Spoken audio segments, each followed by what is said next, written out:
Prends une chaise.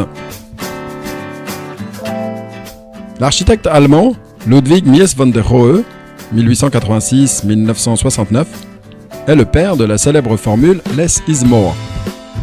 Mais il a aussi dit « construire un gratte-ciel est assez facile, en revanche, fabriquer une chaise, ça, c'est vraiment compliqué ». Dans ce podcast dédié au design, je vous propose une revue des principales chaises qui ont marqué leur époque.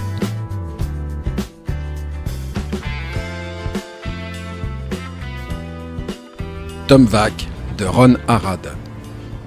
La chaise Tomvac est née en 1999.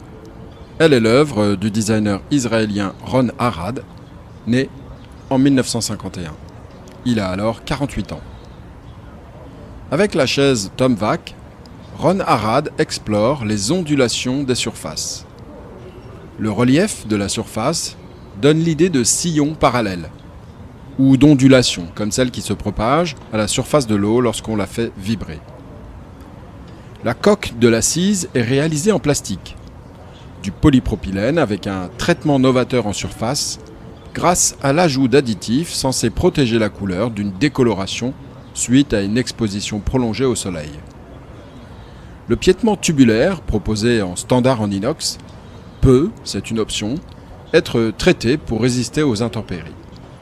Ainsi, Tomvac peut être utilisé aussi bien en extérieur qu'en intérieur. A noter que la chaise est également empilable.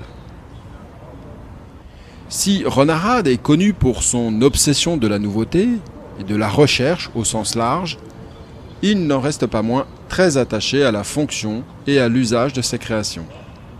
Ainsi, le confort de ses chaises est toujours remarquable. La Tomvac ne fait pas exception. La forme en anneau de l'assise de Tomvac est une déclinaison de la Peak Chair créée en 1997, qui en est une version lisse en fibre de verre et polyester imprégnée de pigments. La Peak Chair fut réalisée en seulement 18 exemplaires, uniques, pour la galerie Moermans à Maastricht. Le modèle Tomvac est quant à lui édité par la maison Vitra et est arrangé dans la liste impressionnante des best-sellers de Ron Arad. Disponible en blanc ou en noir, Tomvac se veut très accessible. On la trouvait chez Vitra à moins de 300 € avant que, début 2021, Vitra ne décide unilatéralement de la retirer de son catalogue. Certains revendeurs disposent d'un peu de stock, mais l'idéal serait la reprise de la fabrication, soit par Vitra, soit par une autre maison d'édition. A noter qu'il existe des versions colorées que l'on trouve sur le marché de l'occasion, ainsi qu'une version rocking chair et une version à roulettes.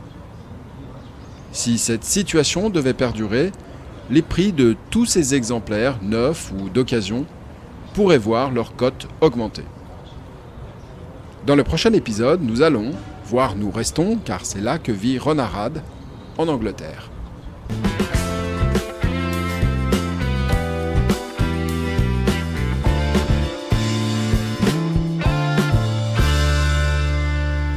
À bientôt et vive le design!